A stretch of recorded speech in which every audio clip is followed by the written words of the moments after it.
Happy Monday, fellas. Today's show is all about breaking free from comfort zones. Yeah, baby. What are you doing this morning on this Monday edition of Mornings in the Lab, Keith and Friends, to break free? Coming up right now.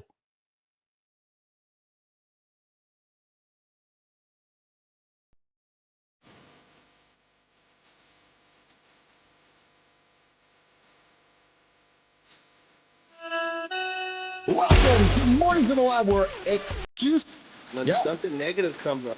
Building muscle improves blood flow. Nobody is expecting, Sean. If the lady's saying that, you're doing. be entertained by fun over here. How have I slept? Has my sleep been good? Is that it?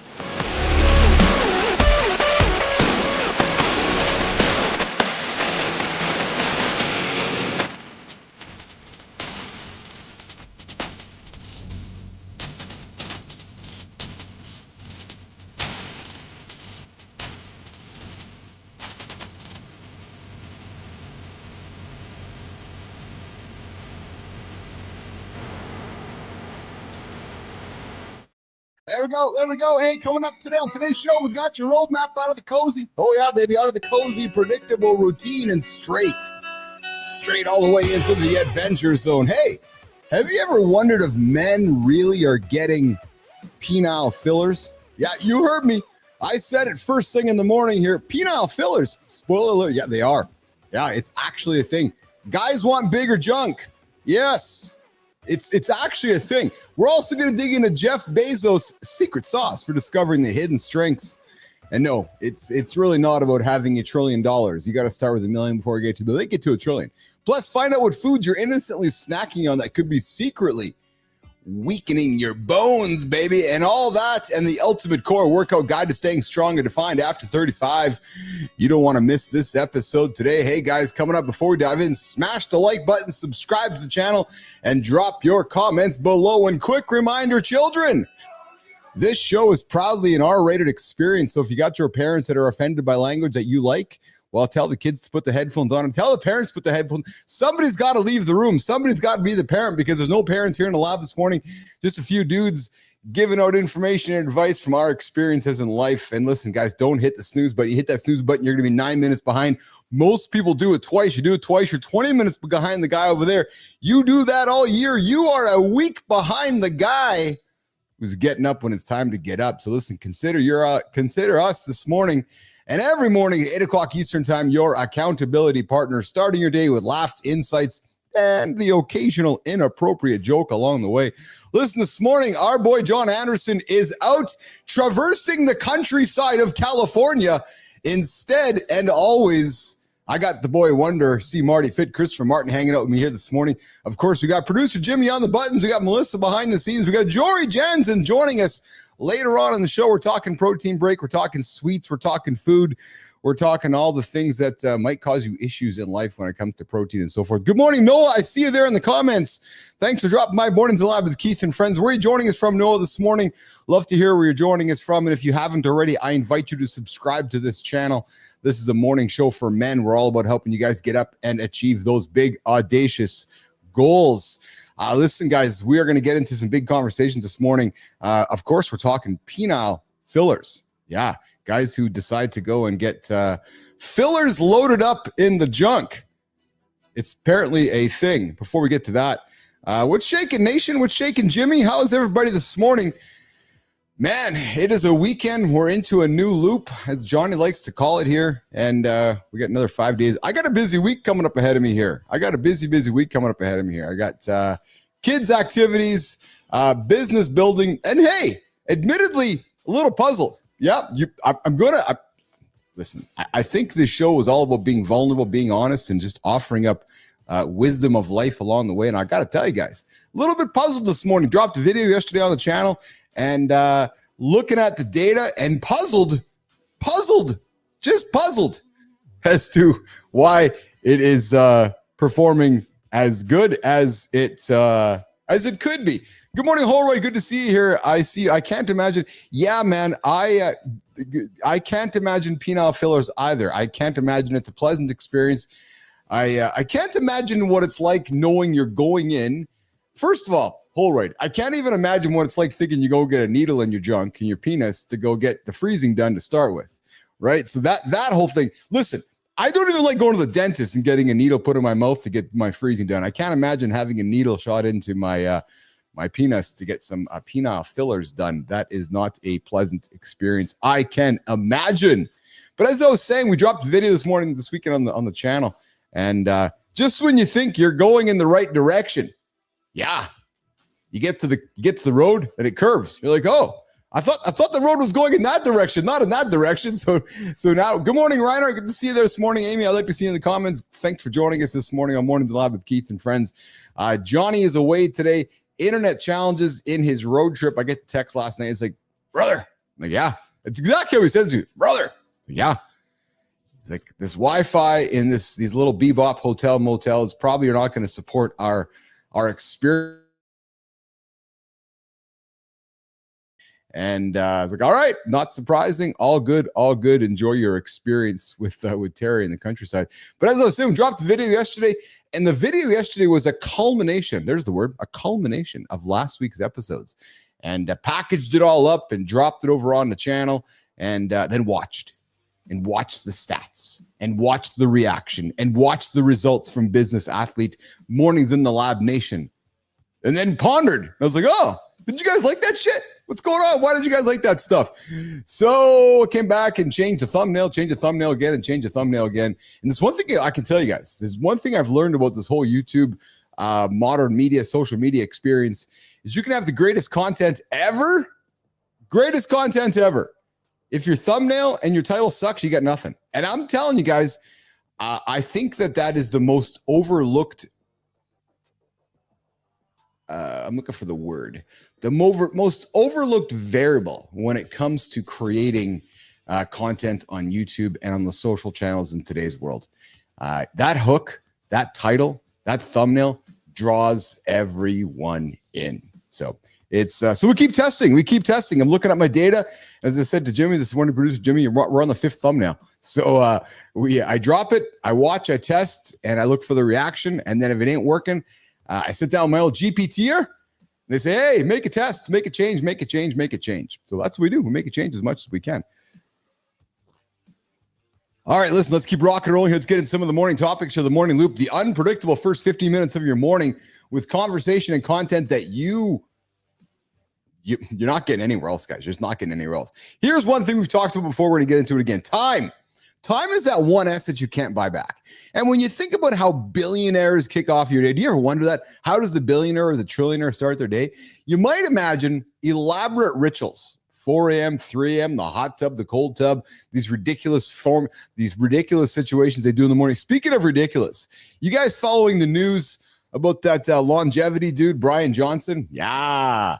You know, this shit makes me laugh, man. For the longest time, we see all this media, all this coverage of this human doing crazy things. And then over time, the walls crack, the books crack, the secrets crack. And apparently, yeah, I'm good. There's the key word when you're in the media business, apparently. Because when you use apparently or alleged, you're not actually holding anybody to anything. You're just saying apparently or allegedly. Yeah, anecdotally, there's a reason we're talking about this. But anyways, this Brian Johnson fellow, the guy who's trying to live the longest life and talking about his biological youthful age, and all under the auspices of selling his Blueprint product. Well, anyways, apparently all the NDAs that he gets everybody to sign are starting to crack. And what does that mean? Well, that means that many of the secrets that he has been perpetuating inside of Blueprint and perpetuating inside of his narrative are starting to come to light. And there might not be as much truth behind the blueprint to longevity as this fellow is putting out there. So this stuff fascinates me, but I just get back to our morning routine situation. We got Mark Cuban. Yep, Mark Cuban. It just seems to me that we talk about Cuban, we talk about Bezos, we talk about these important entrepreneurs on the show quite often, but Cuban, who's one of the most successful entrepreneurs of our time, keeps his morning routine refreshingly simple. His approach, Jimmy, isn't about doing more. It's doing what matters most. Now, listen, I'm going to grab a sip of my coffee. We're going to have a little bit of a pause, and then we're going to keep it rolling here. But Cuban's morning, wakes up around 6:30 or 7. He doesn't wake up at 4 or 5 because he's got the private jet, so we can get on the plane for that extra hour when old Uncle Keith and old Marty are getting their ass up out of bed early. But Cuban wakes up around 6:37, spends the first hour of his day responding to emails, all from the comfort of his bed. Yeah, just rolls over, picks up the phone, and just bangs out the olds. Not the morning wood. No, the morning email. Yeah, I'm sure that's what it is. He keeps his communication short, direct, and efficient, and he avoids unnecessary meetings or long-winded calls. Why? Well, Cuban understands that time is his most valuable asset. As he says, the whole value of being in his position is being able to control your time. That's one thing I've learned, is that time is that asset you can't buy. Which is like I've said before to the boys, my goal here is to buy an airplane so I can buy time. So I can take my dogs with me. I want to travel with my dogs. After that, Cuban gets up, grabs his breakfast, workout, and then more time spent addressing emails. His mornings are about consistency and setting the tone for the day. Yeah, forget the 4 a.m. myth, you guys. We've all heard it. Successful people, they wake up at 4, grind before the rest of the world's awake. But here's the reality. Cuban isn't on the train. His value is sleep, getting a solid 7 hours. That sleep science backs him up, and the key isn't waking up early, guys. It's waking up rested and ready. So you got other guys like Tim Cook or Indra Nooyama swear by their early alarms, but most CEOs start their days closer to 7. So I encourage you, I invite you, try the Mark Cuban morning blueprint. Start with focused organization. He tackle those emails that are first to clear his mind and get ahead. This might just mean addressing something right off the bat. You address it, done, it's out of the way, boom, get after it. So, hey, I invite you right now this morning. If you got something on your plate that you're procrastinating on, maybe the first thing you can do is get after it right now. Stay consistent, follow that same routine daily, and then prioritize that rest. The takeaway, guys, it's not about adding complexity. It's about simplifying and doing what is most important. And as Cuban always says, time's the one asset you can't buy back. Hey, Jimmy, we got Marty there. They got Marty hanging out in the room there. What's up, Marty? What's up, baby? I didn't know you were by yourself today, baby. Hey, baby, how are you? I'm good. How are you? That's all right. That sounds good. Going to give you a little bit of a surprise. Oh, I'm good. I'm great, man. Just getting after it here today. Having a good Monday of the Loop. I'm excited about the week ahead of me. Got a busy week ahead of me. How are you? How was your weekend? I'm good, man. I think you got a little lag over there, man. Oh, do I have a little bit of lag? Jimmy, do I have a lag? I don't think I have a lag. Okay, now you good now. You good. You kind of responded kind of weird. How was your weekend, Mr. Christopher Martin? It was pretty good, man. It was chill. I didn't really do much. No, well, that's okay. That's okay. Yeah, What was the much part of the weekend? Honestly, man, I did a lot of fucking editing. Yeah. I had sports massage because I got my race this weekend. Yeah. So I kind of just been taking it easy because, I got a long week this week as far as like work and business. Yeah. So I kind of just wanted to, have a fresh start and go into the race, kill it. And now I get back to the bullshit after the race. Nice. Yes. You have your High Rocks coming up this weekend, don't you? Yeah, man. You excited about that? I can't fucking wait. Yeah. So tell me a little bit about that. Yeah. So it's similar to a Spartan race. Yeah. There's going to be different obstacles, courses, or I guess exercise you can say. Yeah. With a run in between. I believe the run is 0.3 kilometers. Okay. So you go row machine 1,000 meters, 0.3 kilometers. You go burpee frog jumps, 0.3 kilometers. You got 1,000 meters on the ski machine, 0.3 kilometers. It's like 8 exercises, and I have a partner too, so we can split some stuff up. Wow, that's fun. Man. You looking forward to it? Fun. I can't fucking wait. Yeah. Man, that's a lot of fun. So High Rocks is I believe it's rapidly replacing or filling in the gap that CrossFit yeah. Am I correct? So CrossFit is great. A lot of people love it. A lot of people stick with it. There's some truth, but then they say it's a myth. I'm just repeating the information. I'm not giving an opinion or anything. Yeah. But they say CrossFit leads to a lot more injuries, and it's not as functional as the movements in the High Rocks. Right? So the movements in the High Rocks, you're doing more stuff like an athlete, like a pro athlete would do, Yeah. Well, and there has been some controversy around the CrossFit brand. Am I not right? Absolutely. Last They years, go ahead. didn't somebody die or something, or didn't somebody or the CEO, like there was something happening behind the scenes with the CrossFit brand that caused some distress. Am I correct? I don't know about that one, but I do know that a lot of people they feel like it's like a cult too. Yeah. Not giving my opinion, just repeating what was said. Yeah. So a lot of people have been getting away from it. But if you go on Netflix and watch those CrossFit athletes, man, you watch some of those documentaries. Yes. Oh my gosh, spectacular! Very, very motivating too. So 100%. Yeah. 100%. yeah, I'm a fan. And High Rocks was like CrossFit was started by somebody, right? And it's become like a private training, gym thing, right? Yeah, is that correct? People do train for it. People do high rock specific training. Yeah. But I mean, you could walk in there with zero training, and not do it. So did you see my story yesterday? I did not. No, I did not. Look at my story. I got some of my training clips on there. Oh, I will check it out. Absolutely. Farmers Walk. We talk about that all the time too. Yeah. There you go. Hey, Jimmy, before we get to the accountability check, I got a question for you and Marty. Would you ever consider getting filler injections down there? Today, we're going to dive into the growth. Yeah, I figured that was going to be a response. Today, diving into the growing trend of men turning to non-surgical penile filler for enhanced. What? Yeah. Men are exploring this procedure more than ever, and I want to take a few moments and discover why. And Marty, it's not just about aesthetics, Jimmy. Apparently, men are doing this for enhanced confidence, improved sexual experience, and even reduced anxiety. Here's the full scoop. This procedure involves injecting. Yeah, Marty, injecting. FDA-approved fillers now. So you see fillers on people's faces, and their faces all fucking capitulate. So now we're going to take a filler with hyaluronic acid, and we're going to shoot that injection beneath the skin of the penis to increase the girth by about 10 to 20%, or, Marty, around 1 to 2 centimeters. It's quick. It's lasting about an hour under local anesthesia, and the effects last about 6 months to 2 years. Jimmy, men also report reduced sensitivity and increased satisfaction.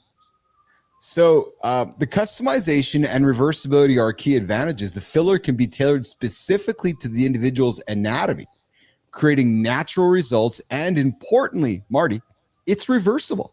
So if you're not happy with having a thick dick and you want a thin penis, you can just go back and have it taken out or have the filler come out and you're going to be good. There you go.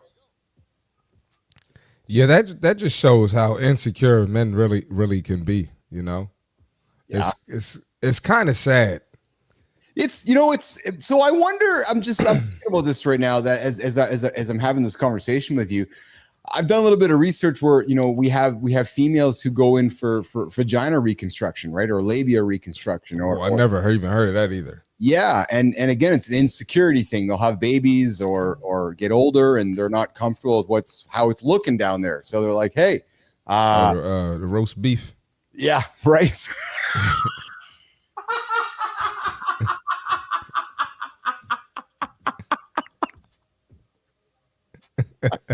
I wasn't thinking that word. Hope we don't have any ladies on the show. Oh, hey, it looks like Amy's here. Sorry. Amy Reinhardt's there. But I think what it emphasizes, whether you're going for penile filler or vaginal reconstruction,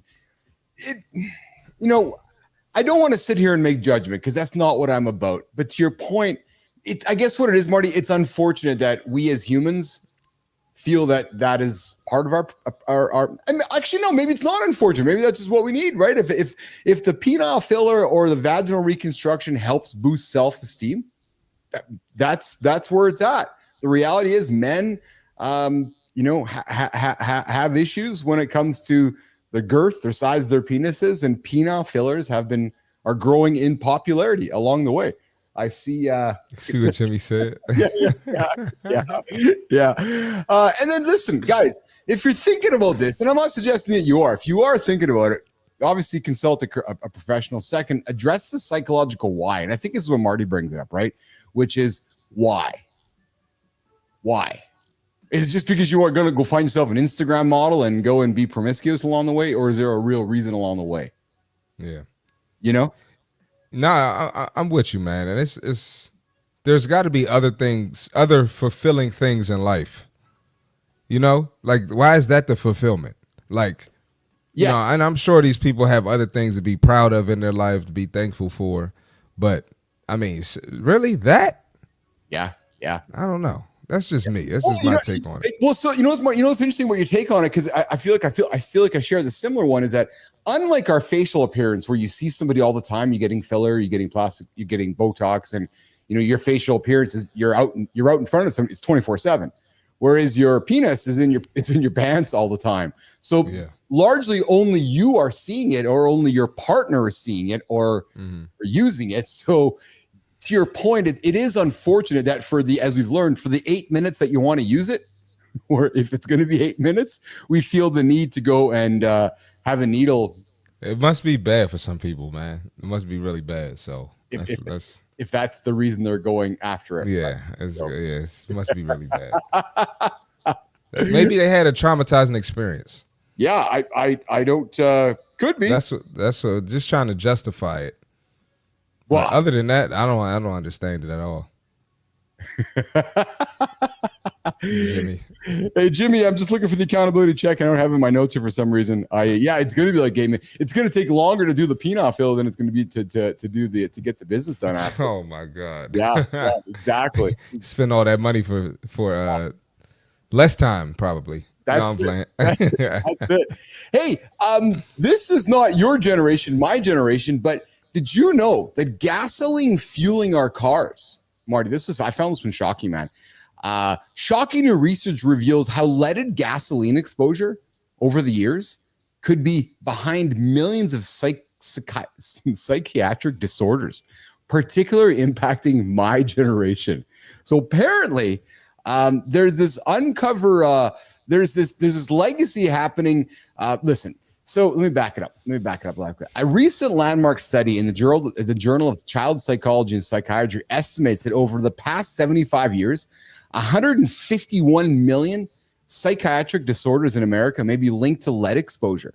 And Gen X, born between 65 and 80, faced peak levels of exposure during their developmental years, leading to higher rates of anxiety, depression, and ADHD. The ban on leaded gasoline started in 96. But its effects today. Apparently, Marty, this study is saying that with all the leaded gasoline that was pumped out of the pumps there back in the olden days, quote unquote, it's affecting a lot of folks in their heads today, and it's still traipsing its way through society from that leaded gasoline situation that we had. You didn't grow up with that shit. I didn't grow up with that. Yeah, I never even. Honestly, this is my first time hearing of leaded gasoline. Yeah. This is my first time hearing of it. So, I wouldn't be surprised because, I think now, everybody blames stuff on the cell phones, right? The blue light stuff. So sure. I even saw a video yesterday where this guy was like, you know why you can't lose weight? Because you're scrolling on your phone too much blue light exposure. And I'm like, oh, God. But I'm thinking that's probably our modern day thing. It's probably the same thing for you all back then. You know what, brother? It's funny to hear you say that because we, as I'm putting the show together over the last year, as I look for content and conversation, I know why folks are always looking for the golden pill. It's either the blue light or it's this or that reason, because to be successful is so boring, right? You just got to eat whole foods. You got to get to bed on time. You got to just do all the normal things. When we don't have success, we're looking for blame. It's blue light. It's this. There's always a fucking reason why somebody's not. There's always a reason. Like always. Yeah. But I don't know. I think that blue light that thing is ridiculous. Now the leaded gasoline, that might actually be. I got to do some research on it. Like I said, this is my first time hearing of it, but that actually might be legit. Is it y'all were inhaling inhaling it, or what is the I'm lost here. There's something killing us along the way. There's always something killing us along the way. All right, Jimmy, let's do the accountability check, and then we're going to come back, keep the show rolling. Let's get it. All right, listen, boys. I used to be a slave to comfort. And here's what changed. I sold the company, grinding through the earnout period, chasing that big $50 million payout, cashing checks, hitting numbers without even trying. Busy? Yeah, it was pretty busy. But you know what, guys? It wasn't no fulfillment, not fulfilled at all. Efficient, but not excellent. Existing, but not thriving. The worst part, I didn't even see it happening. Then one day, the OG, the old double G, my business partner called me out and says, Keith, if we just want to keep having those mediocre results, then we might as well just keep doing what we're doing. It's funny, I had this conversation with Carl yesterday. It's like, dude, I think you have another gear. He's like, oh. It was like a poke. It was like a prod. It was like, you're right. You are right.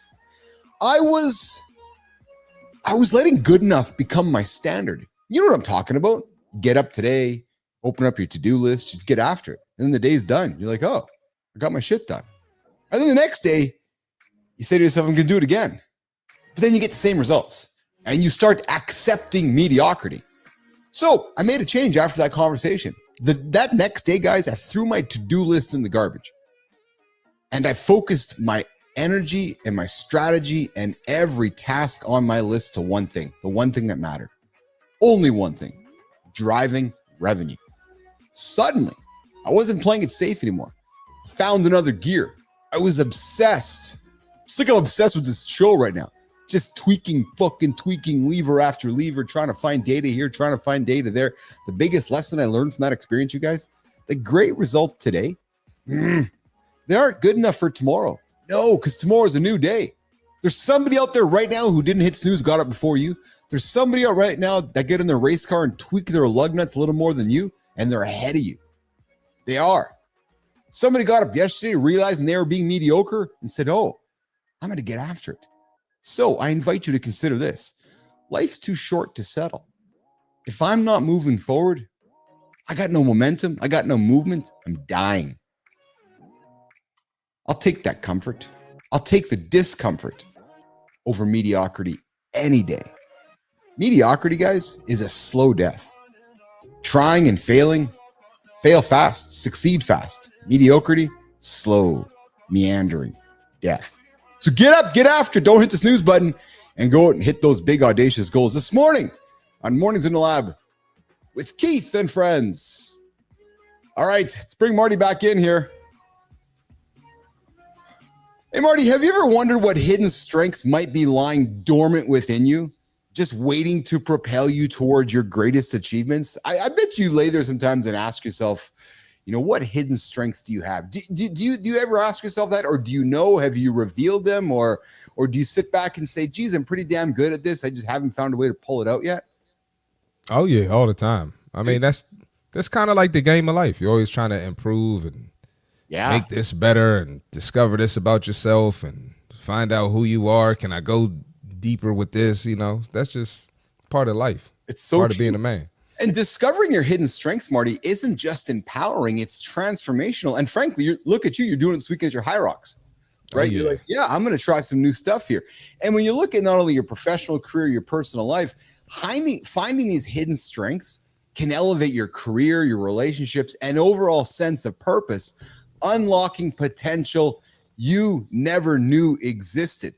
Now, Marty, we talk about Cuban, we talk about Bezos often on this show, and Bezos, the founder of Amazon, champions uncovering hidden strengths through targeted self-reflection. He emphasizes that your passions choose you. It's not the other way around. And some scientific studies have backed him up, showing that individuals who harness their natural curiosities experience sustained motivation and success. If you think about it, long-term thinking is another cornerstone of Bezos' philosophy, advising focusing on timeless skills and knowledge that remain relevant despite changing trends. And that's what got me about this one, Marty, is that we wake up and every single day we're being pulled into a direction of a trend or of something that is that might move you in a viral trend or a viral moment. Yet, these timeless skills are what actually moves us forward. What hidden strength have you found in your repertoire here in the last few years that you have started to slowly embrace? That's a great question. Yeah. I'll just name a few. I'm sure I'll probably miss out. Yeah, but my definitely my positivity. I think a lot of people I have a great tendency to, when I'm down, when something rough happens, I can just talk myself out of it, talk myself into a positive state. And even like a while back, this girl I was dating, she was going through some stuff. So I started, speaking positively to her, and she was like, "You just can't be positive about everything all the time." I was like, "Oh, yes, you can. I think you can. I'm pretty sure you can." So that didn't work out, but I think that's definitely a strength of mine. And people love it. I have friends that love it. I have my clients definitely love it. I have a great way of getting them back into positivity. So that's probably the only one I could think of right now. I'd say for me, Marty, I've talked with him before on the show, is a new strength that I discovered in my life. And I will admit, as a schmuck, as a male schmuck, it took me a long time to get here. I didn't really know what empathy was for the longest time. I was not an empathetic human being. And until I learned the power of empathy and the power of what that was going to do for me as a leader, or within friendships or relationships or leadership, I really struggled with empathy. I had to learn. I will admit late in life, I learned through therapy that it was important for me to be able to put myself in your shoes and try to understand what you were feeling, so that I could reciprocate, or so that I could lean into that. Absolutely. Yeah, you got, as a leader, you have to be empathetic. 100%. You manage. Yes. Yeah, you're managing different personalities. Everybody's not the same. You can't coach everyone the same. So I absolutely agree with that. Yeah, and it was one thing that I would say as I went through my old life, just through through divorce and all of that, it wasn't a strong trait of mine. Admittedly, it wasn't. Right? It was balls to the wall. It was lacking empathy. It was having grace, but had grace with judgment. It was when I learned that superpower of empathy, when I learned that superpower of, and I would say I was always a kind soul, but I struggled with I would look at you like, what do you mean? I don't really understand. What do you mean you're feeling that way? So, and it was a lot of discussions with therapists to wrap my head around this. Well, no, put yourself in Marty's shoes. Put yourself in his shoes and try to recognize what he might be feeling right now. Oh, okay, I see. And then once I discovered that, I was like, oh, okay, this is a superpower. And then as a leader, you learn how to press those buttons. Yeah, I mean, not to get off topic, but on the flip side, when you become empathetic, you learn the times you don't need to be empathetic, right? Yes. So you'll learn, somebody might be calling for empathy, but it's like, hey, now I got to give you tough love right now. Now isn't the time to be empathetic. So yeah, that's another skill that comes with being empathetic. Yeah, absolutely. Okay, listen, let's get to the fit tip of the day here, and then let's lean into a little bit about breaking free from comfort zones as we keep the show rock and rolling this morning on Morning Lab with Keith and friends. Marty's got a fit tip for you guys. Christopher Martin. Let's get it. All right, we got the fitness tip for today. Now, I know you guys aren't going to want to hear this, but I got to be real with you. There's no such thing as a cheat day, and there's no such thing as a cheat weekend. The term is cheat meal, but somehow that turned into cheat day and turned into cheat weekend. Not sure how that happened. But let's do some simple math. If you take more than one shot, right? If you're drinking alcohol, which a lot of people do, hey, have your fun. Understand, when you get in the 5 shots, 6 shots range, 7 shots, a lot of shots are 100 calories per shot. So understand that you're taking 500 600, 700, 800, 900, 1,000, some of y'all calories empty calories just from alcohol. You're not getting any nutritional benefit, no protein, no macronutrients, no micronutrients, right? That can throw off your whole week of workouts. And more than likely when you're doing that, you're probably eating some shitty food too. You're probably not eating clean. You're probably not getting a salad with that. So understand that one piss poor day can throw off your whole week. And if you do that for a month, you do that for 2 months, 3 months, 4 months, 5 months, you sitting there wondering why you don't have any results. Well, maybe that's why. Now, I'm not telling you not to ever enjoy yourself. I'm not telling you not to ever live your life. But keep that in mind before you just go balls to the wall on your weekends. And the same can apply to all you can eat, cookouts, buffets, getting a box of 8 crumble cookies, right? One crumble cookie, 800 calories. You eat 4 of those, that's 3,200 calories. So understand that as you go through this journey, right? Again, like I said, I don't expect anyone to just not ever do anything, not have any sweets, not have any alcohol, not enjoy time with your family and your loved ones. But remember, the goal is still the goal. Don't throw yourself off. That's the fitness tip for today. There's your. I always love when Marty drops the crumbles cookies in the fit tip. I love talking about crumble cookie. I don't know why. I love it. You don't even like them, yet you like talking about them. Yeah, I don't like crumble cookie, but I do have places that I like. Because they're too sweet, Marty says. They're too sweet. They are too sweet, man. It's too sweet for me, man. Oh man, we ran a discussion, like conversation last week, the week before. All it takes, Marty, is 5 days of bad choices. Yes, and your body's off in the wrong direction. Like 5 days, and the insulin response, your psychological response, your body's like, oh, I guess I'm on the road to being fat now. And you talk about people go on vacation for a week. So here's what's funny, right? Hey, Marty, I want to come and get a 6-pack. Okay, yeah. I come get a 6-pack on Friday because I'm going to Vegas for the weekend. Or no, I'm going to Vegas for the week or going to Mexico for the week. And then a week later, I'm officially fat. Yeah, it's crazy how the body works, man. It's just the machine of the body, right? It's crazy. You can just ruin your results in a whole, but yeah, you can ruin your results in a whole week. But then people will say, well, that's why I just don't work out at all, because I can just ruin it. Yeah, sure. All right. Because that is the better decision. That's the better decision. Yeah, exactly. Right. Hey, have you ever felt trapped by your comfort zone? Because I certainly did. In today's deep dive, I want to get into how I broke free from my comfort zone and why I think you should too. So for years, I thrived in environments I knew well. Successful businesses, ventures, familiar routines, predictable outcomes. Marty, life was good, but it was also incredibly safe. Deep down, I knew I wasn't growing the way I needed to. And my turning point came when I decided to embrace uncertainty. And admittedly, it happened as I was going through growing the business, and it happened as I went through my 40s. And it started by joining unfamiliar conversations, becoming even more curious, experimenting with not penile fillers, but new business ideas, or simply saying yes to things that I wouldn't say no. There was no need to say that.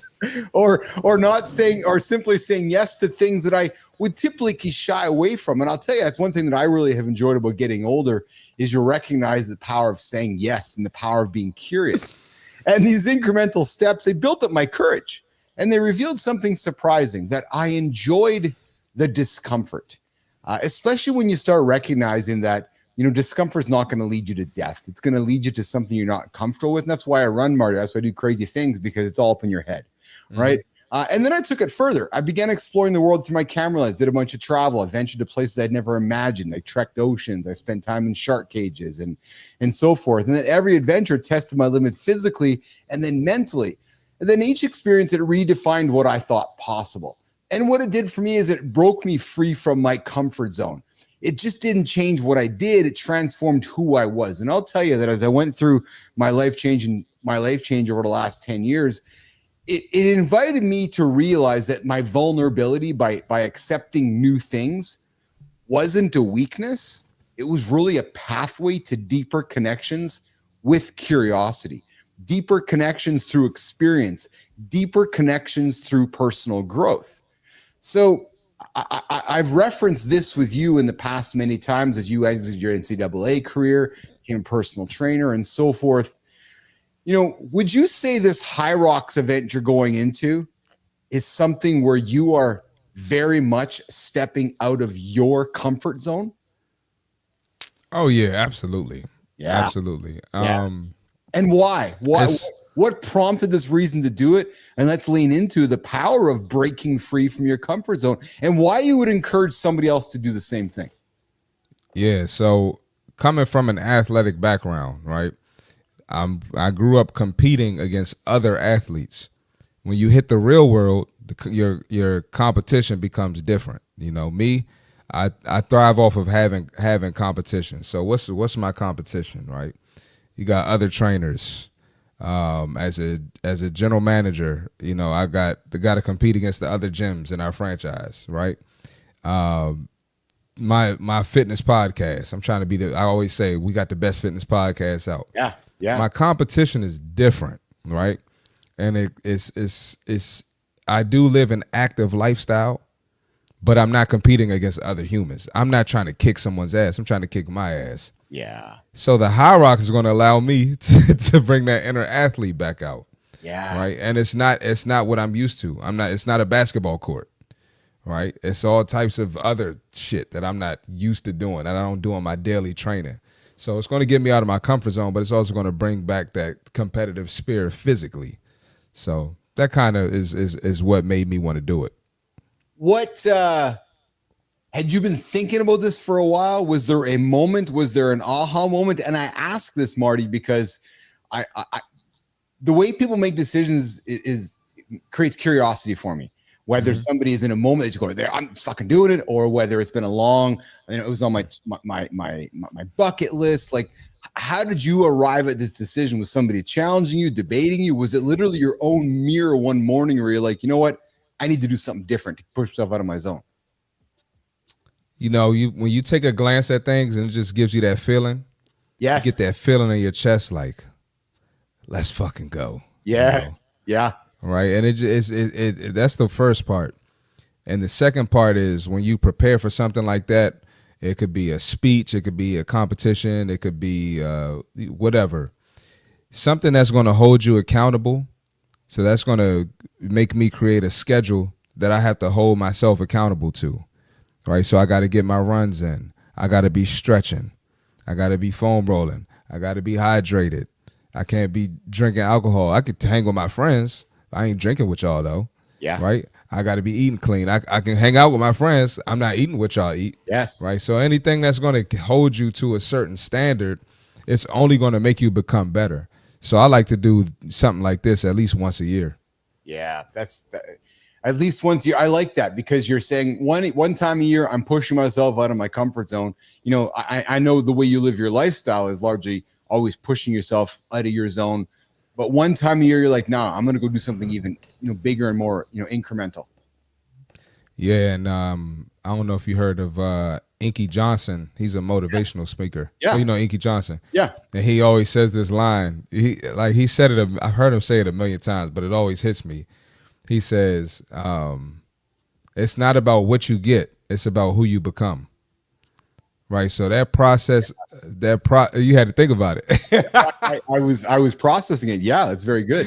So the process of me preparing for this race is making me become a better man, physically, mentally, spiritually. So yes. Yeah. So I got somebody. I brought a story to this one here who woke up one day and himself had to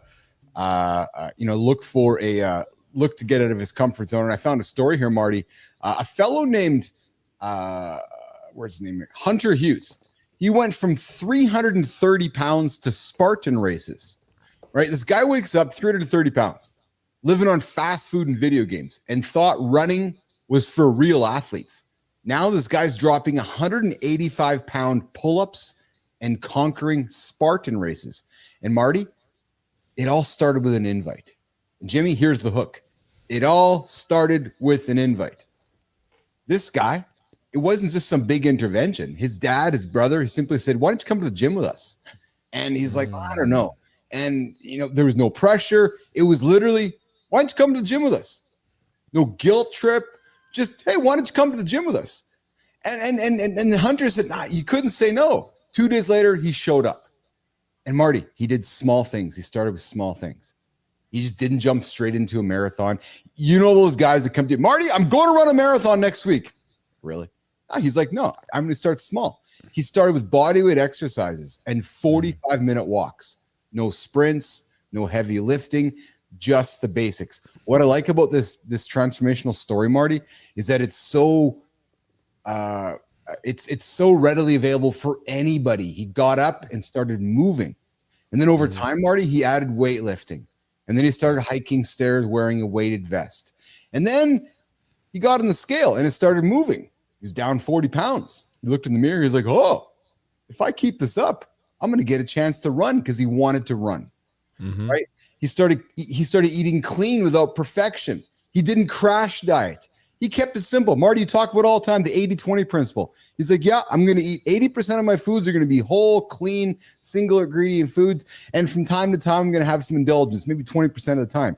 But he focused on chicken. He focused on turkey, eggs, veggies, and yes, the occasional ice cream along the way. Yeah, he tracked his meals and he tracked his workouts in a journal. And if he slipped, Marty, because we know we all slip, he got up and tried it again. And that's what he did. He just kept going. And along the way, he moved from walking to running, because that was his goal. He wanted to run. He started running on the treadmill. He ran for a minute. He walked for 30 seconds. Repeat. Eventually hit the road. And then here's the game changer. He realized running isn't about speed. It's about showing up and pushing yourself. Then he went from weight loss to strength. I love this man. At 185 pounds, the guy starts at 330. He found that strength that he never thought he had was possible. Get this, man. He starts doing pull-ups. He starts doing handstands. And now he's doing Spartan races. He discovered along the way, Marty, what his body was truly capable of. And then let's be real. There's nothing like the feeling of owning your strength and being able to move your own body weight, right? So now this guy, he's sidelined with a hernia injury, but he's already planning his comeback.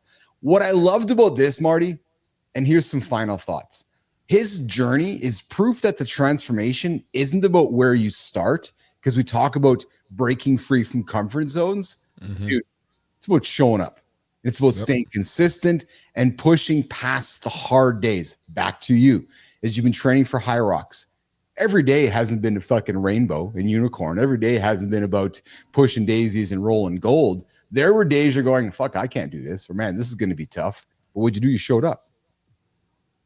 That's the key right there. Just show up, right? Because you're not gonna show up and go home. Now, I have heard of people doing that, which I don't understand. If I pull up to the gym, park my car, let's get to work, man. We here, you know. So just show up. Hold on a second. I got to rewind this. People show up to the gym and then go home. Yep. I've heard of it. I've heard people tell me. I don't know why people tell me that, because I'm going to light their ass up after. But, yeah, man, people do it. If I'm going to the gym, I'm parking, at least I'm going for a walk. We're doing some push-ups, or at least. I'm going to do something, yeah. Yeah, because I got all the effort to get out of bed, get myself changed, had a shower, drive to the gym. You got to do something just to get in the car and roll away. Yeah. Doesn't seem like it's the right idea along the way there. So yeah, man. All right, so listen, let's do this. Since we don't have Marty here today, Jimmy, let's quickly do the creator spotlight. Let's do the LinkedIn. Let's do the LinkedIn. You mean Jory? Jory's not here today? No, Jory's here. Johnny's not here. So Johnny. Okay. Johnny's lifestyle tips. So here's what we're gonna do. We're gonna do the LinkedIn creator spotlight right now. And then we're going to come back and bring Jory in and have a conversation with myself, Marty, and Jory. But Jimmy, before we do that, let's do the creator spotlight. And we'll get Marty off stage here. And we're going to do this here. And we're going to do this. Guys, the biggest mistake most leaders make, they chase tactics, not strategy, tactics. The next new trend, the quick wins. But here's the truth, you guys. That's how you stay stuck. Because leadership isn't about chasing. It's about evolving. It's about knowing how to turn complexity into clarity. It's about doing what matters, not just doing more. And that's exactly what the guy we're going to celebrate today has mastered. For over 30 years, this guy's led transformations across industries most leaders wouldn't dare touch. No, higher ed tech, retail, banking, talent development, you name it. This guy's guided everyone from startups to global 100 companies through exits, acquisitions, and strategic growth. This guy's not just a leader, he's a builder, a visionary who knows how to turn chaos into results. And today, we're going to put a spotlight on him. This morning, Mornings in the Lab with Keith and Friends is happy, excited, and has all of the glory to celebrate. Jimmy, William J. Mathias Jr., an executive thought and transformation partner who's built his career on 3 words: learn, grow, evolve, always. Why is Mornings in the Lab supporting William J's mission? Because he's not about chasing clout or playing it safe. He's about real transformation, turning knowledge into action and action into lasting impact. On a day when we're talking about breaking free from comfort zones, William J is all about that mission. He's not interested in just about being heard. He's focused on building something that matters. So if you're tired of spinning your wheels and ready to build something real, pay attention to what William J. Mathers is doing. I invite you to follow him on LinkedIn, check out his content. And William, we want to have you on our show so we can celebrate you and celebrate somebody in your orbit that you think is doing awesome stuff in the Creator Spotlight in the Community Corner here on Mornings in the Lab with Keith and Friends. There you go, guys. There's William J. Mathias Jr. on the Community Corner Creator Spotlights. Mornings in the Lab. All right, Jimmy. Good morning, Obscure Ninja. I see you there in the comments. Jimmy, let's bring in our friend Jory. She has been away for a few days. She was out rock and rolling, getting stuff done, traveling the countrysides of Canada, I believe. I'm eager to see what she has to say here today and see how she is as we continue getting after. We got a couple things I want to talk about Jory with this morning.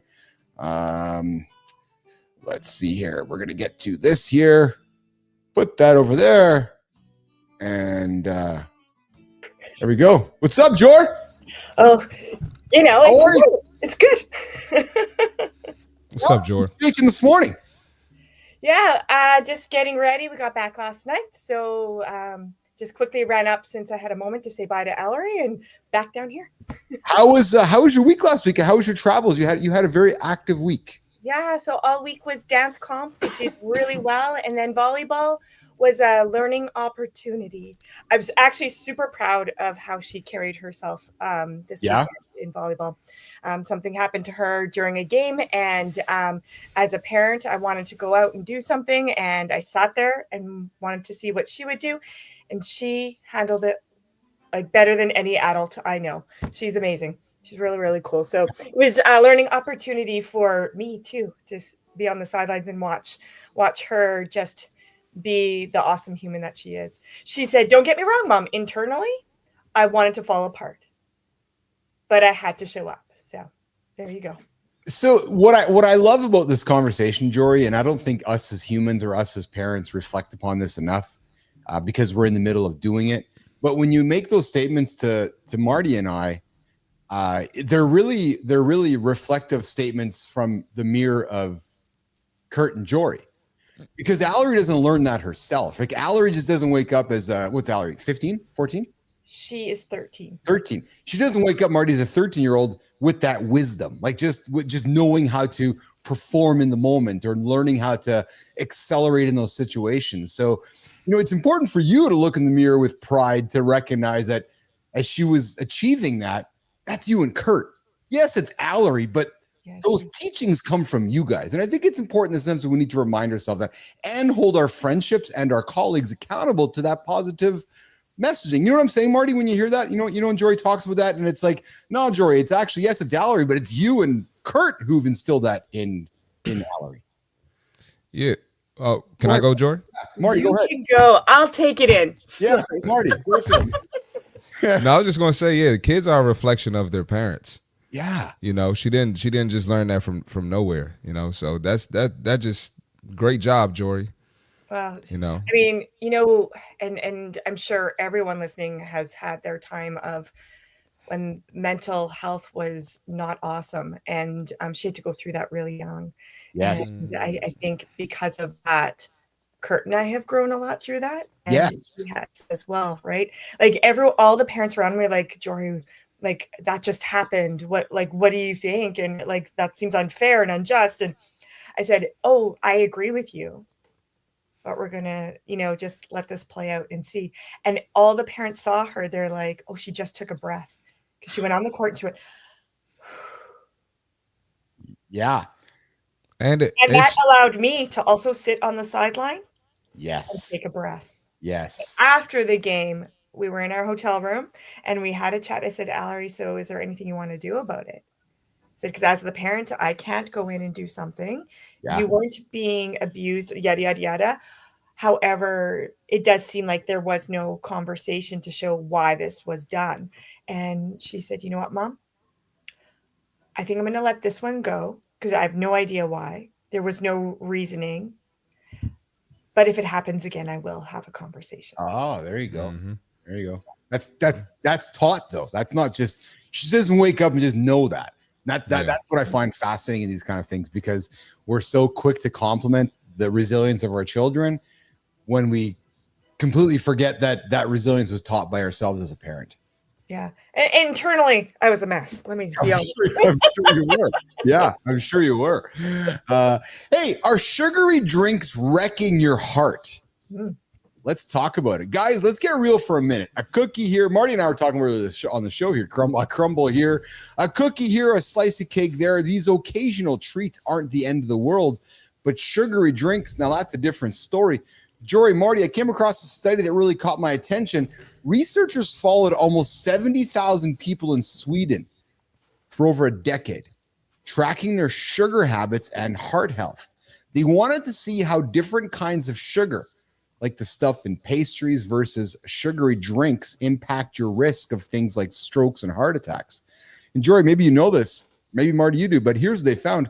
Sugary drinks like soda and energy drinks are the worst offenders when it comes to heart health.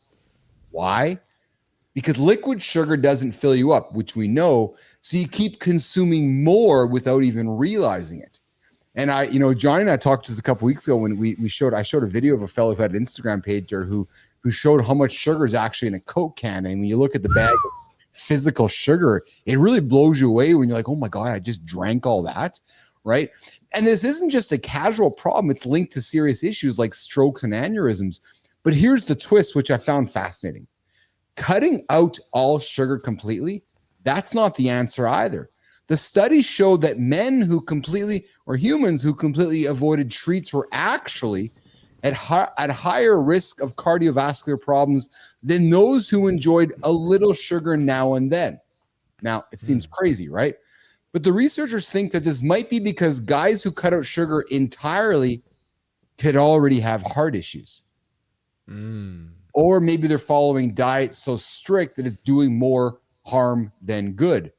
So the studies suggest that the occasional slice of cake or cookie is fine.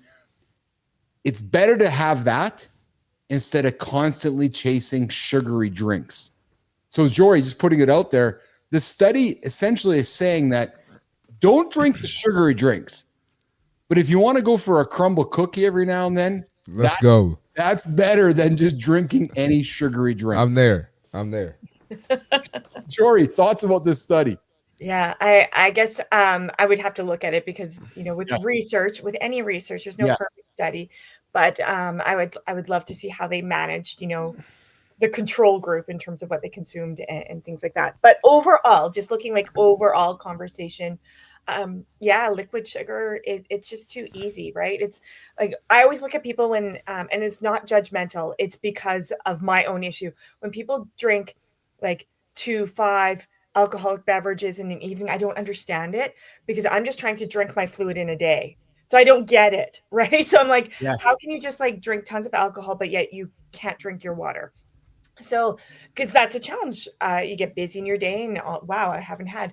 So it's the same thing with the sugary drinks or anything. It's, if that's all you're consuming, that's like super spikes constantly, right? You're getting super highs and super lows and crashes because you're generally not saying, I'm going to have this sugary beverage and I'm going to have, my omega-3s and my protein at the same time.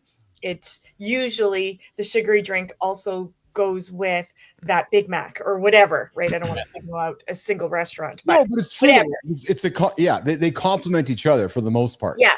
So usually that's how it goes. And so I would look at like everything all together. And I love the 80-20% rule if people understand what 80-20% means. Because I look at some of my family members and every time I see them, they're having something. But every time they say, I don't do this all the time. And what they mean is that specific food versus the category that they're consuming. So I'd look at the overall category. So maybe you're not having cheesecake every day, but what else is in that category that is adding up to intake? So if it's sugary drinks, then yeah, that's a huge one. Liquids, it's easy to consume liquid calories because we don't think about it. Well, I really believe that's the point of the study in the article, is that it's so easy to consume those liquid drinks and those liquid calories. Yeah. A lot more effort to go in and crush the cheesecake and the cake. And I think it's a psychological thing that like, okay, I'm constantly eating, yet if I'm constantly just sipping something, it's like, oh yeah, I'm just sipping a drink. Yeah, but you're actually, if you turn that liquid into a solid, it's sugar you're actually drinking. Yeah, absolutely. You can get the sugar cubes and count them out, right? Yes. Like eight sugar cubes, and I always say like slurp that through a straw. Like that's gross. You think that's gross. Yes. But we're okay with it in liquid form, or taking your how many tablespoons of syrup. Like that's the same thing as a sugary drink, and most of us are not taking tablespoons of syrup. That because also that would be kind of cringy. So it's the same thing. It's just being mindful and looking at it. Can you have a sugary drink? For sure. Could you reduce that to a treat option versus part of your routine? Then yes. And it might start with I think you guys were talking about like starting with, a short-term strategy. Yeah. I'm not running the marathon or thinking that you can run the marathon on day one. So for some people, it might not be, I'm not having sugary drinks ever again. It's create a habit.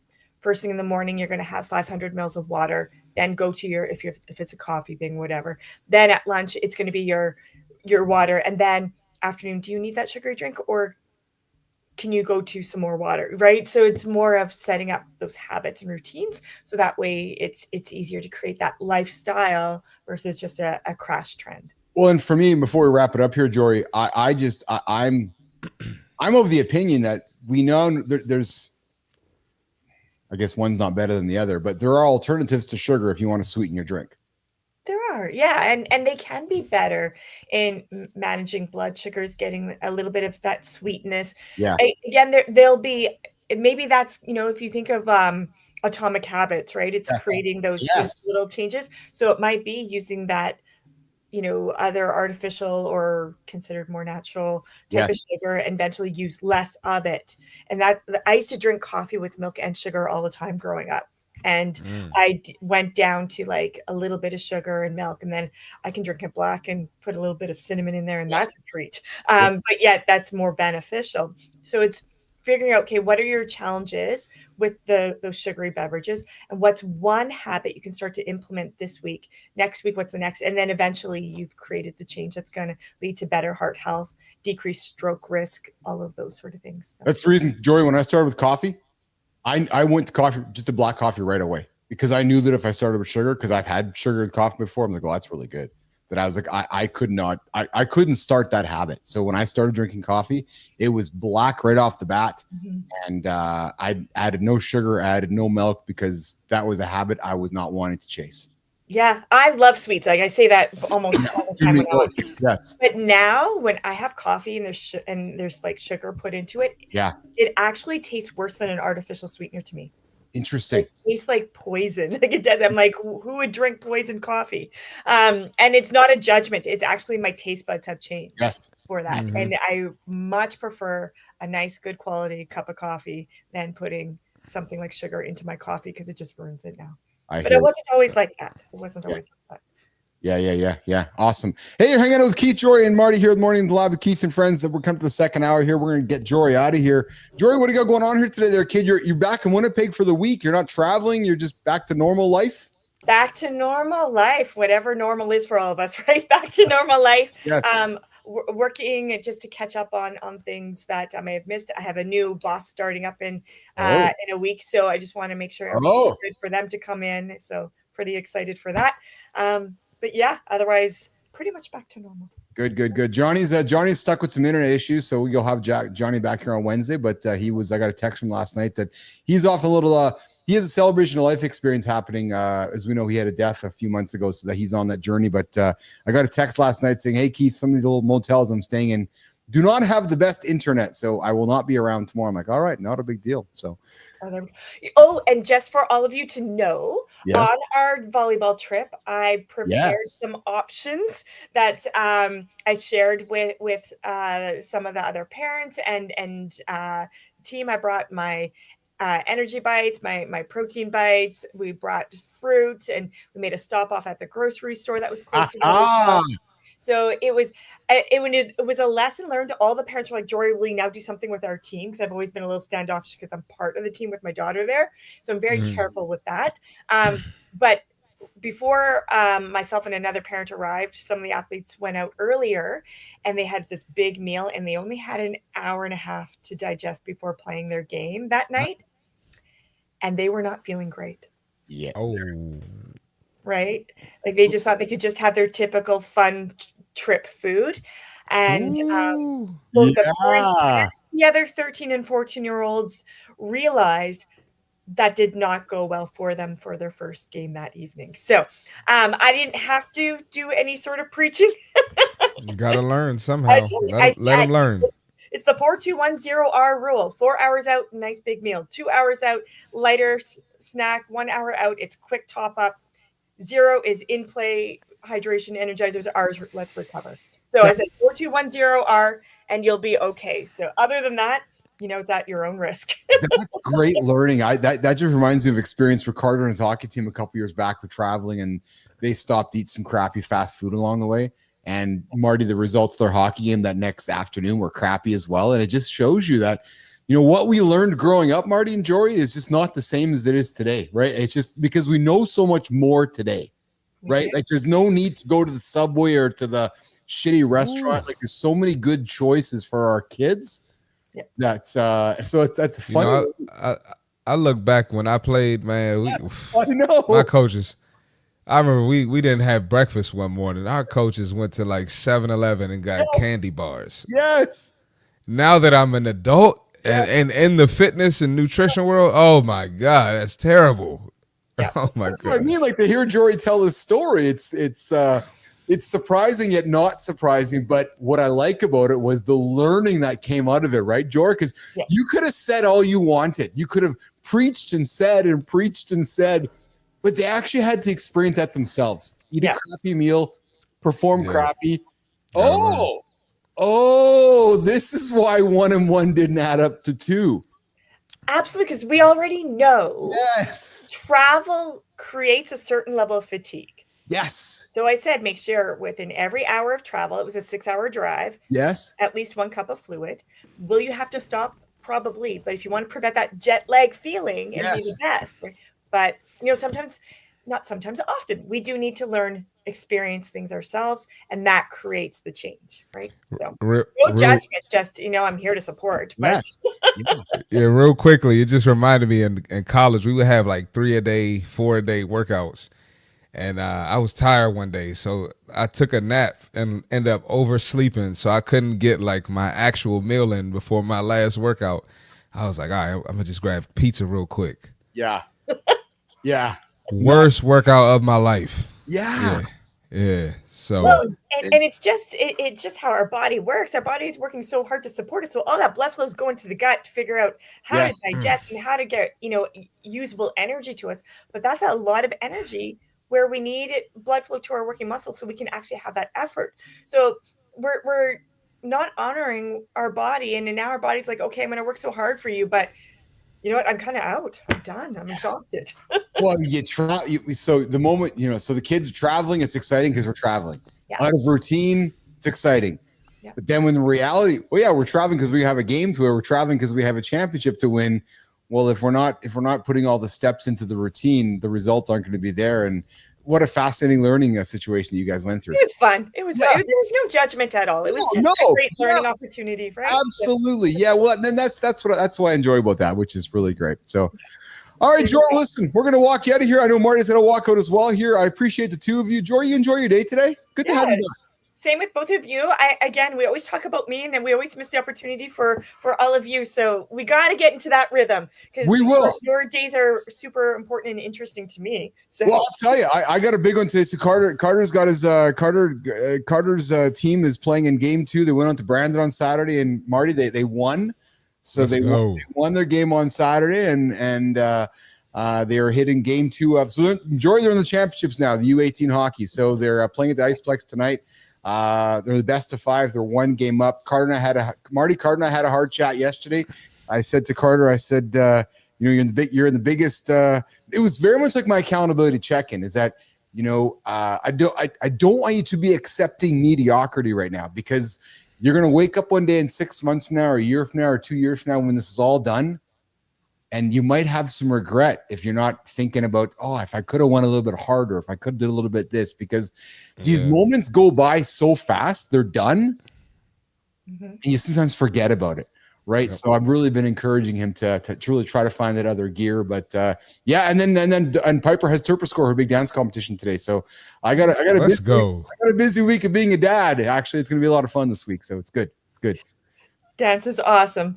The parents that are there, that's also a great learning opportunity. Yes. Oh yeah. Well, Marty, Piper's got her solo today, so Piper's up on stage all by herself doing her own solo. So I'm pretty proud of that. That's big. I know that's exciting. That is big, man. That takes nerves and balls and whatever you want to call it. Get up there, all right, kid, you go, man.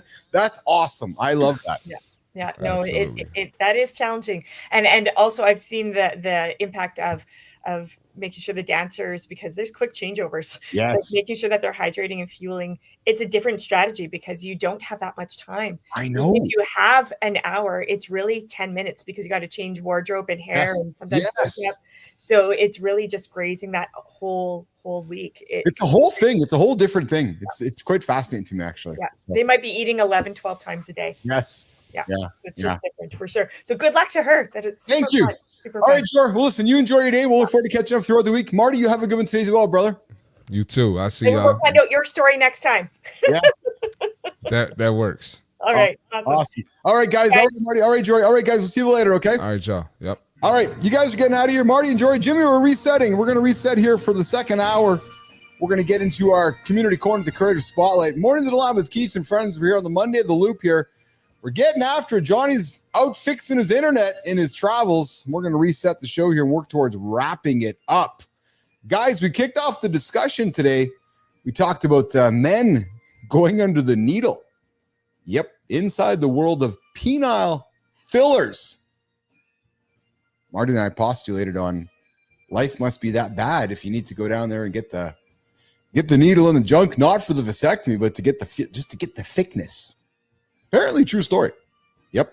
Apparently a true story. We talked about how leaded gasoline is killing a bunch of us Gen Xers, causing a bunch of psychiatric issues because I guess we just sniffed too much leaded gasoline along the way.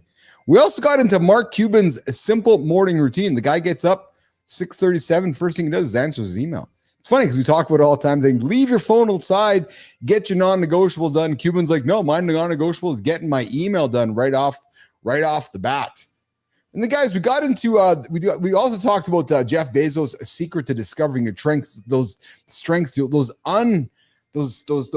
superpowers that we think we have, or how do we discover them along the way? I talked about my discovery of empathy in my journey of life. Didn't know what that was for the longest time. I had to figure that out. And the guys, we got into how I broke out of my comfort zone. Martin and I talked about breaking free from comfort zones. We wake up, we go through life, we get into habits, and along the way, we tend to and often accept mediocrity. How do we get out of mediocrity? How do we push ourselves past mediocrity? How do we get to a place of a higher level of performance? We talked about moving ourselves and pushing ourselves out of the comfort zone and leaving mediocrity. And with Jory, we talked about sugary drinks and the power of not drinking them all the time, guys. Just consuming sugar through the liquid is killing us, and why we might be better off having a donut or having a cookie instead of constantly crushing the the sugary drinks along the way. And then, as we talked about breaking free from comfort zones, I also found a story here about a fellow named Hunter Hughes, who was 33, who was 330 pounds and dropped 185 pounds in his journey by starting small and thinking big along the way. And he did it because he needed to break free from his comfort zone of mediocrity by just being a large and in charge man. He's like, I'm done with this. How did he start? Somebody said, why don't you come to the gym with us? No pressure and no guilt trip, all grace. And he didn't go on the first day. He didn't even go the first afternoon. It took him a couple days, but then a couple days later, he showed up. And when he did, he didn't jump into a marathon. He didn't jump into a bodybuilding competition. He started with simple bodyweight exercises and simple 45-minute walks and simply watching his food intake. And over time, he started performing. So guys, there's always a way to break free from your comfort zone and get after it. Okay. I think, Jimmy, we're going to get to one more topic here this morning. And before we get into our last segment of the show, which is Community Corner, the Creator Spotlight, which is this one here, Strong and Defined at 35, the Ultimate Core Workout Guide. Guys, you're over 35. You're tuning in right now. I got something for you. Are you over 35 and finding it harder to maintain a toned, defined core? Well, listen, you're not alone. Today, I want to reveal 5 of the most effective core exercises specifically designed for people over 35. Now, these exercises are going to help you achieve that sought-after six-pack without putting unnecessary strain on your body. But guys, let me remind you of this. Listen, and I laugh with this all the time. Do sit-ups, do this, get your six-pack. The six-pack is born in the kitchen. It's born through your food. What we're talking about here is having a strong core. Don't get them mixed up. Having a strong core isn't just about aesthetics. Having a strong core doesn't guarantee the 6, the 8, the 12 pack. The 6, the 8, the 12 pack comes from the gym. The strong core, comes from the kitchen. The strong core comes from the gym.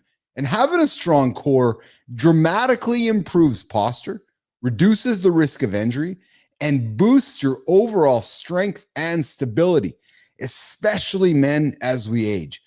Targeted core exercises become essential to maintaining vitality and a high quality of life. And guys, the research emphasizes that as we age, it's crucial to focus on functional exercises that engage multiple core muscles simultaneously. Don't just head to the gym and do bicep curls. Don't just head to the gym and do tricep curls. Don't just head to the gym and do bench press. You want to focus on the full body. Let's dive into 5 core workouts that experts like John and Marty would recommend for those of you that are over 35 or hell, over 25, over 30, over 50. But the reality is we're going to lean into this right now. Do the dead bug. Yes, guys. Have you heard of the dead bug? You're going to lie on your back with legs in a tabletop position and arms extended towards the ceiling. You're slowly going to lower one arm and the opposite leg towards the floor while keeping your core engaged. You're going to return to the starting position and repeat on the other side. Guys, dead bug's a great move. Not difficult at all, but gives a lot of benefit. We move from the dead bug to the bird dog. To do this, you're going to start on all fours. So move from your back to all fours with a neutral spine. Extend your right arm and your left leg simultaneously, keeping your hips and your shoulders square. So think about it, guys. Right arm, left leg goes out. Keep yourself straight and strong. You're going to hold it briefly, then return to the starting position and switch sides. So move from the dead bug to the bird dog. And then, guys, here's another one. Number 3, plank with shoulder taps. I do planks and shoulder taps all the time. You're going to begin in a high plank position with feet slightly wider than shoulder width. Guys, what's a plank? A plank is a push-up without going down. Get out there, put your arms down, get your legs out, turn your right hand to your left shoulder, then switch sides. You're literally going to go tap, tap, tap, tap. Planks with shoulder taps are awesome for your core.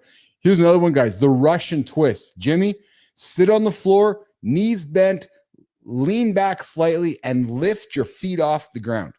Hold the weight, clasp your hands together, and twist your torso side to side. Or just go back on YouTube and look at some old Jean-Claude Van Damme videos. The guy did Russian twists left and right. And then guys, number 5, pulse-ups. Lie flat on your back with legs extended towards the ceiling. Lift your hips up off the ground in a continuous motion, engaging your lower abs.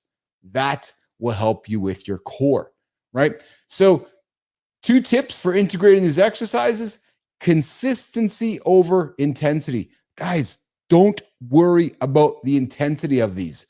Worry about the consistency of them. I'll invite you to consider this. If you're focusing on your core, focus on touching your toes. Stand over your toes every single day for a minute. Think about doing that over and over and over. You're going to get much better at touching your toes. It's the same thing with your core. And guys, form over speed. Prioritize slow, controlled movements to fully engage your core and prevent injuries. So guys, I invite you to think about this. Think about your current fitness routine. Are you adequately prioritizing core strength? If not, why not? What's one change? Just one. I know there's 2 or there's 3, but when we put too much up there, we fail at the other ones. So what's one change you can make today to strengthen your core safely and effectively? And Amy, you're right. Love the dead bug. The dead bug. Bah! Love the dead bug and the dead bird dog. You can't do these too often either. No risk of injury, just strength building. I agree. I love the dead bug. I love the dead bug and the bird dog. I'm a big fan of them. And planks with sliders, good one as well. Another great piece of advice from Amy. Do a plank with a slider, you guys. How to do a plank with a slider? Find yourself a floor where you can slide on. Get a sock. Get a towel. Something where you can slide. Put it on your feet or on your hands and do some sliding. And that's another great way to effectively work your core. So guys, listen. Get your core work done today. Age is just a number. With the right exercises and mindset, you will feel stronger. You'll look better. You commit to it, you're going to build that stronger core. And we always talk about functional movements. That stronger core is going to help you get up the mountain when you're doing some tobogganing with your kids or lifting your grandchildren up when you want to do some fun with your kids as you get older. Guys, what's your core exercise? What's your go-to core exercise? We'd love to hear all about it here in the comments. Okay, well, listen, Jimmy. I always say, Jim, we're doing a 60 to 75-minute show, and we always end up at 90. That's how it always goes, it seems like. All right, let's finish off our community corner, the creator spotlight. Mornings in the lab with Keith and friends here. The next one we got is coming out of Substack, you guys. You know where we like to go. We like to spend our time on the Substack platform as well. You want the truth? I know you want the truth, or else you wouldn't be hanging out with me. Most self-help content, just most of it, most self-help content's bullshit. It's true. It's just a bunch of BS. It's a bunch of snake oil.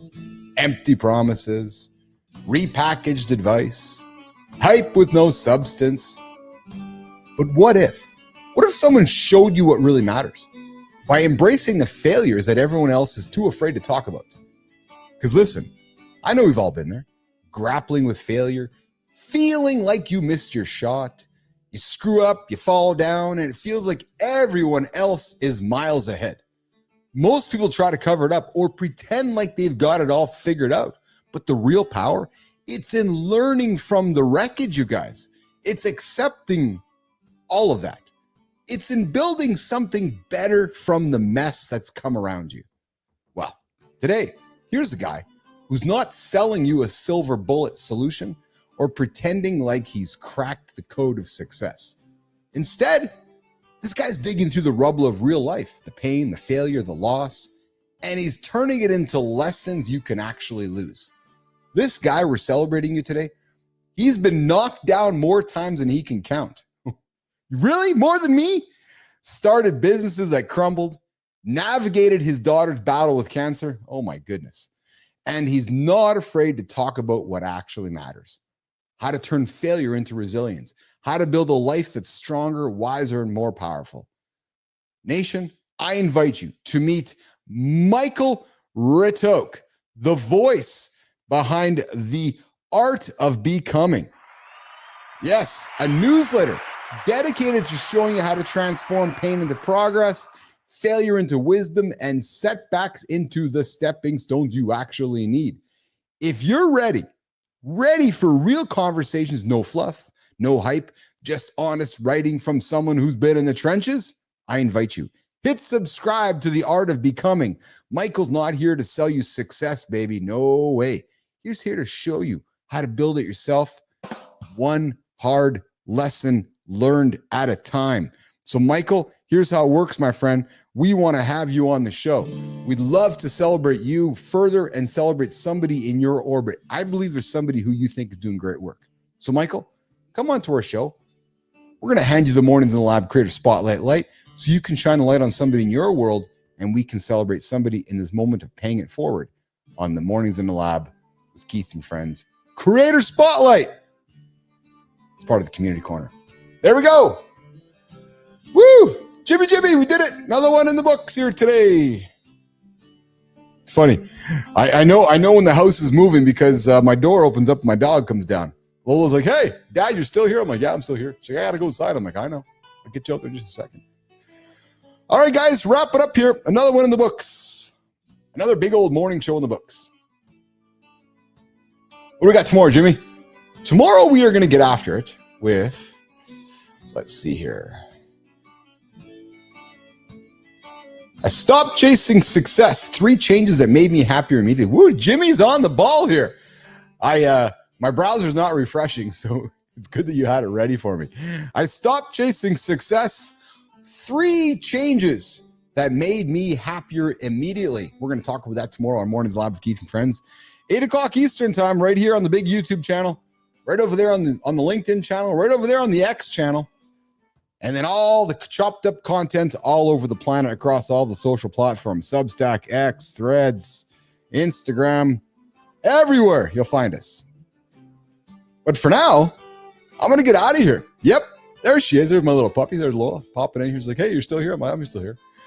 So listen, on behalf of myself, CMartyFit, a.k.a. the boy wonder, Christopher Martin, and of course, Jory Jansen, and all the wonderful guests, Amy Reinhardt, the Obscure Ninja, Adam Holroyd, Noah. I appreciate you guys showing up this morning. On behalf of everybody here this morning, we're going to get out of here.